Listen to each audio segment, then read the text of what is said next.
수강생 여러분 안녕하세요. 이번 시간에는 현대건설의 시작에 대해서 알아보겠습니다. 현대건설의 전신인 현대토건사는 1947년 5월 25일 현대자동차공업사 건물 입구에 현대토건사라는 간판을 내걸면서 시작됩니다. 정주영 창업자는 1946년 4월 현대자동차공업사를 설립합니다. 초기에 현대자동차공업사는 주로 미군 병기창에서 발주한 수리 작업을 맡아 하다가 차츰 규모를 늘려가며 일본인들이 남기고 간 중고차를 개조하는 일까지 범위를 넓힙니다. 당시 자동차 수리업은 매우 유망한 사업이었습니다. 1945년 말 4,500여 대에 불과하던 국내의 자동차 수는 두 해 뒤인 1947년 말 9,000여 대까지 2배 이상 급증하였습니다.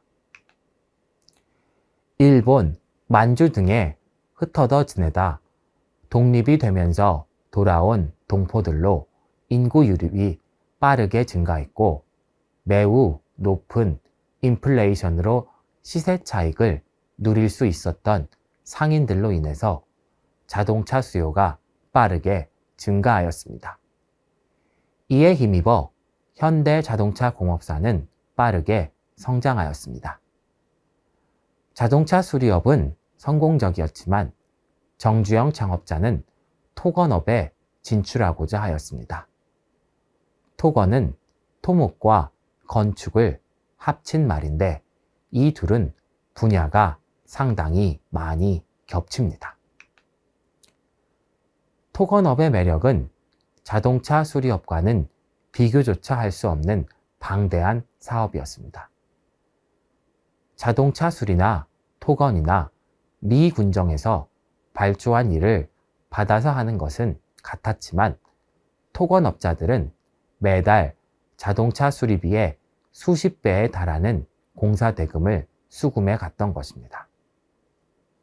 당시 토건업계의 전망은 매우 밝았습니다.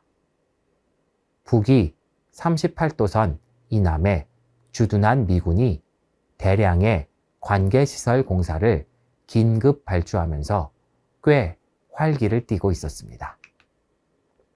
처음에는 미군 발주공사의 대부분을 신건공영, 황진토건, 삼환기업 등 3대 토건회사를 비롯한 일괄 수주업자를 형성한 일부 업체들이 독점했지만 얼마 지나지 않아 이들만으로는 감당이 불가능할 정도로 공사 물량이 넘쳐나기 시작했습니다. 정주영 창업자는 토건 공사판에서도 일해본 경험을 갖고 있었습니다. 대개 수리나 영선에 불과할 뿐이던 당시의 토건 수준을 볼 때 일을 해주고 돈을 받기로 한다면 자동차 수리업과 크게 다를 게 없을 것이라는 사업적 판단을 하였습니다. 영선이란 건축물의 신축, 증개축, 유지, 수선 등을 계획, 발주, 감리하는 업무입니다.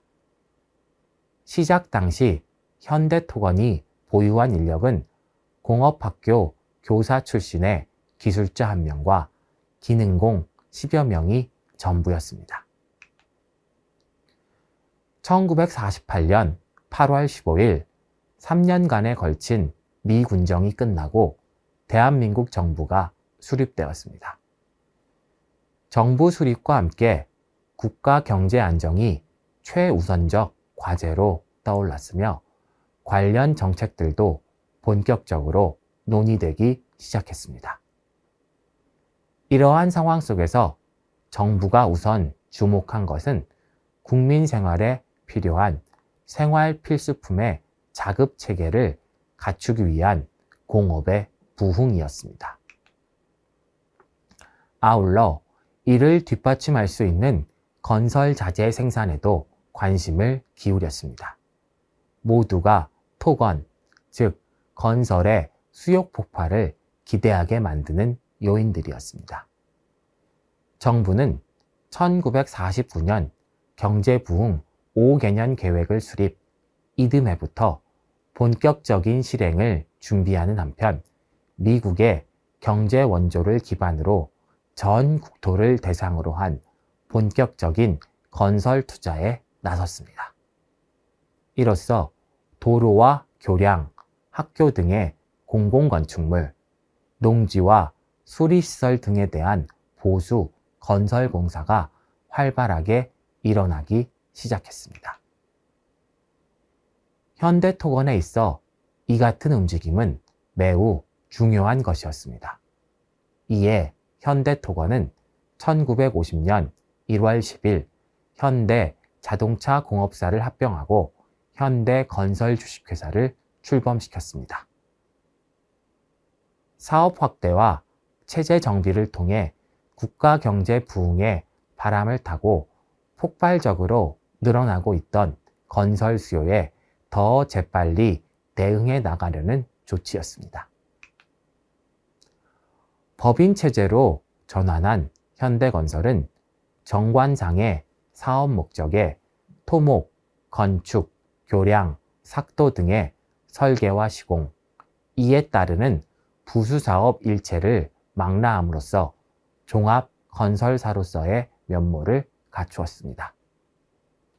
광복 직후 미 군정의 공사 발주가 폭주하면서 호황을 맞는 듯했던 건설 경기는 기대만큼 성장세를 지속하지 못했습니다.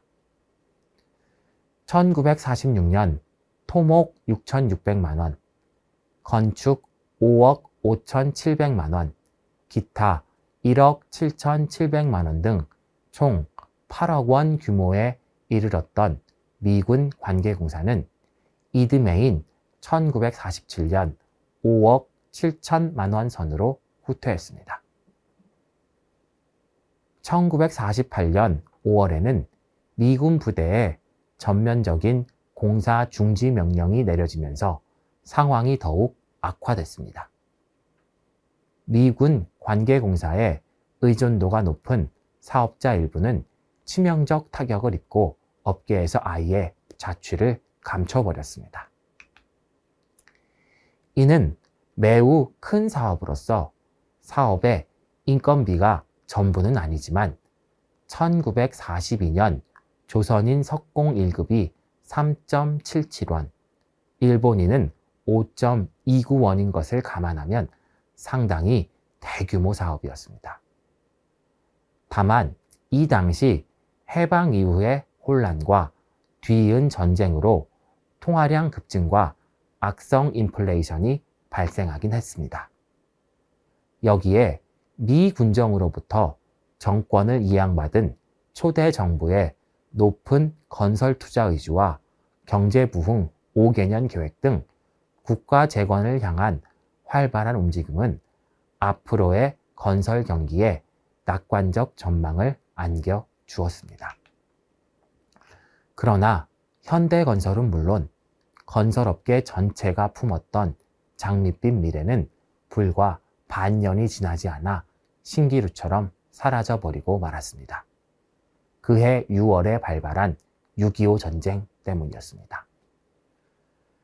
전란 속에서도 현대건설은 사업의 기회를 잡았습니다. 부산에 도착하자마자 미 8군과 접촉해 후방 기지사령부에 공사를 따내는 한편 교통부, 외자청과 외자 보관창고 건설 및 창고 보관대항 계획을 맺었습니다. 이에 따라 현대상훈 주식회사, 이하 현대상훈을 별도로 설립하고 연건평 약 7,164제곱미터, 2,167평 규모의 창고 3동을 신축하고 창고업이라는 전혀 생소한 업종에 진출했습니다. 전쟁 중에 첫 계열사를 설립한 것입니다. 현대상훈의 주요 업무는 주로 미군이 들여온 구호 물품과 원조 물자의 보관, 입출고 관리 등이었습니다. 나중에는 70톤 미만의 소규모 목선 3척을 구입해 연안 해운업을 전개하기도 했습니다. 이 시기 현대상운이 거둬들인 안정적 수입은 6.25 전쟁 중은 물론 휴전 후에도 요긴한 자금원이 되어 현대건설에 큰 힘을 보탰습니다. 각종 건설공사의 수행과 현대상운 활동을 통해 미군과 돈독한 관계를 구축한 것은 부산 피난 시절 현대건설이 거둔 가장 큰 수확이었습니다. 현대건설은 미 8군 군납업자의 자격을 얻어 부대 내부를 자유롭게 출입할 수 있었으며 지속적인 접촉을 통해 신뢰를 쌓고 실력을 인정받아 관련 공사를 거의 독점적으로 수주했습니다. 미군과의 긴밀한 관계를 바탕으로 막사건설 등의 각종 공사는 물론 이들 시설에 대한 난방이나 청소와 같은 유지관리 용역사업을 병행했습니다. 1953년 7월 정전협정이 맺어지기 전까지 미군은 대부분의 일감을 현대건설에 몰아주었습니다. 1952년 12월 대통령 당선자 신분으로 한국을 방문한 아이젠하워를 맞이하기 위해 단 보름 만에 숙소 공사를 완료하고 엄동성안의 황량한 유엔군 묘지를 녹색으로 덮은 유명한 일화도 바로 이 시기에 탄생했습니다.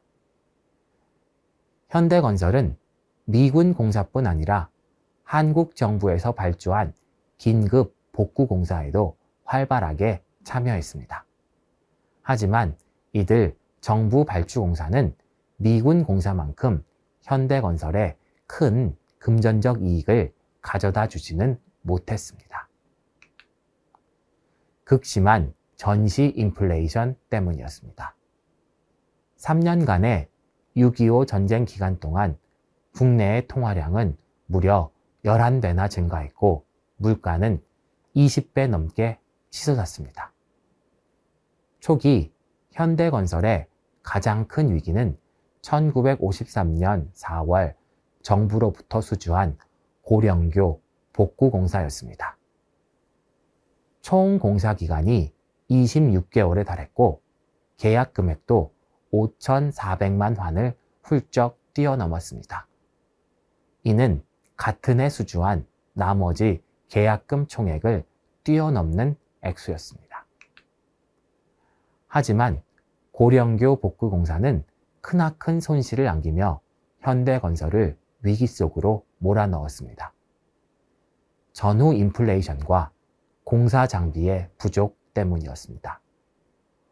고령교 복구가 진행되는 동안 매년 50% 이상 물가가 치솟았지만 연차적 분할 계약이 아닌 일괄 계약으로 공사를 수주한 탓에 현대건설은 자재비 폭등으로 인한 손해를 전혀 보전받지 못했습니다. 빈약한 수준에 머물러 있던 당시 국내의 건설 장비도 공사를 끊임없이 지연시켰습니다.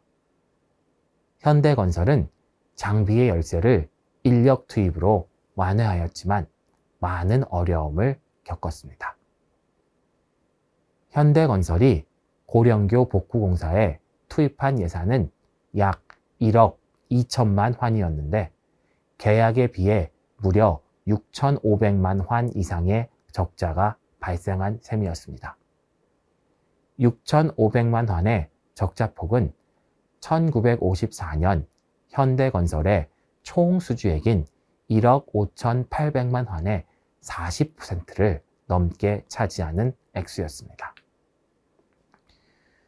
6.25 전쟁의 전란 속에서 미군 관계공사의 수행 등을 통해 축적한 자금 대부분을 소실했고 전난 중에 설립되어 소중한 자금원 역할을 한 현대상운을 현대건설과의 합병 형식을 빌려 사실상 해산했으며 부산 초량의 자동차 수리 공장도 처분하였습니다. 이때 단위를 잘 살펴봐야 되는데 이전에 언급한 미군 공사는 원 단위이고 이는 환 단위입니다. 한국 화폐의 역사는 식민지기는 조선 N이 사용되었고 광복 이후 조선은행 원, 전쟁 및 인플레이션 등의 이유로 대한민국 환으로 화폐 개혁을 하고 1962년 공식적으로 대한민국 원으로 바뀌었습니다. 조선은행 원은 당시 1달러가 1,800원이었고 대한민국 환은 환율이 1953년에는 180환이었는데 1960년에는 650환으로 되기도 하였습니다. 대한민국 원은 10환이 1원으로 변경되었습니다. 현대건설을 위기로 몰아넣었던 고령교 복구공사의 경험은 나중에 큰 도움이 됐습니다. 정부는 막대한 손실을 감수하면서도 성실하게 공사를 완수해낸 현대건설의 열의를 높이 평가했으며 이 같은 평가는 정부 상대의 수주전에서 현대건설을 한층 유리한 위치로 끌어올렸습니다. 1955년 한 해 동안 3억 4천만 원의 실적과 1956년 5억 4천만 원의 실적을 수주하는 등 손실을 넘는 성과를 내게 됩니다. 이후 현대건설은 완연한 회복의 길을 걷으며 경영을 정상화하였습니다. 1950년대 후반에 들어서며 현대건설은 자회사를 설립하고 사업 영역을 확대해 나갔습니다. 1957년에는 문경 시멘트 공장 설립 계획을 수립해 구체적인 추진에 들어갔으며 초동 자동차 서비스 공장에 중기 사무소를 건설하고 건설 중기 제작에도 뛰어들었습니다. 이듬해인 1958년에는 금강 스레트 주식회사를 설립하는 한편 단양 석회석 광산을 매입해 시멘트 사업의 기초를 마련했습니다. 이로써 현대건설은 건설 중기와 시멘트, 슬레이트 등 건설 자재 생산을 아우르는 기업군을 만들었습니다. 이 중 한국 경제의 발전과 관련해 관심을 가져야 할 부분은 건설 장비와 관련된 사업군입니다. 현대건설의 정주영 창업자는 현대건설의 초기에 맨손으로 호랑이를 잡지 못하고 걸어서 황하를 건널 수 없다는 시경의 문구를 습관처럼 되뇌고 다녔다는 일화가 전해집니다. 빠른 공기 안에 새로운 길과 다리를 튼튼하게 놓기 위해서는 건설 장비 확보가 무엇보다 중요하다는 의미에서였다고 합니다. 해방 이후 미군 부대는 건설 장비의 거의 유일한 초기 공급처였습니다. 미군은 매주 시장을 열어 못쓰게 된 장비를 팔았습니다. 저울로 무게를 재어 고철값을 받는 저렴한 물건들이었지만 그 중에는 새 것이라고도 해도 좋을 만큼 상태가 좋은 것도 많이 있었습니다. 그럴 때마다 정주영 창업자는 미군 고철 시장에 나가 제품을 꼼꼼하게 살펴 쓸만한 물건이라 여겨지면 무조건 사들였다고 합니다. 그 중에는 고장난 물건도 있었고 처음 보는 기계도 많았지만 개의치 않았다고 합니다. 그리고 업무가 끝나고 불을 밝혀놓고 기술자들과 함께 기계의 원리를 파악하고 고장난 부분을 수리했다고 전해집니다. 나중에는 아예 자동차 수리 공장터에 중기 공장을 열고 건설 장비를 직접 개량하거나 새롭게 만들었습니다. 현대건설의 건설 장비 확보는 미국의 원조 자금을 재원으로 하는 전후 복구 공사가 활발해지기 시작하면서 빛을 발하기 시작했습니다.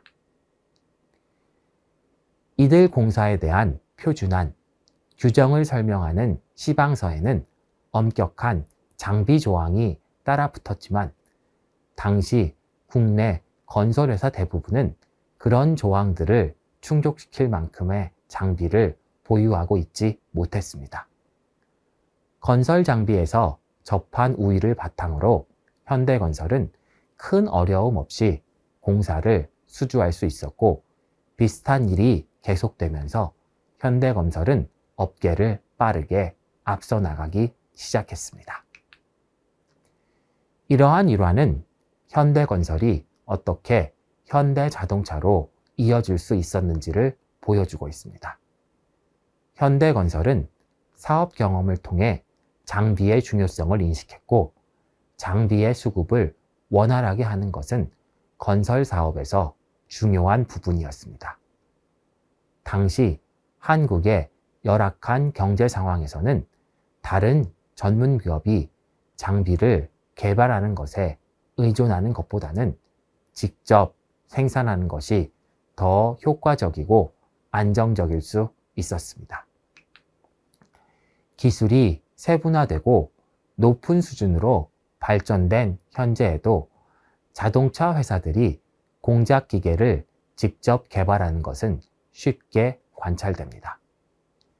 이러한 상황들을 감안하면 건설 사업에 중요했고 또한 건설 분야에서 자체적으로 수요를 감당해 줄 수 있는 운송기기 사업으로 사업을 확장하는 것은 매우 합리적인 선택이었던 것입니다.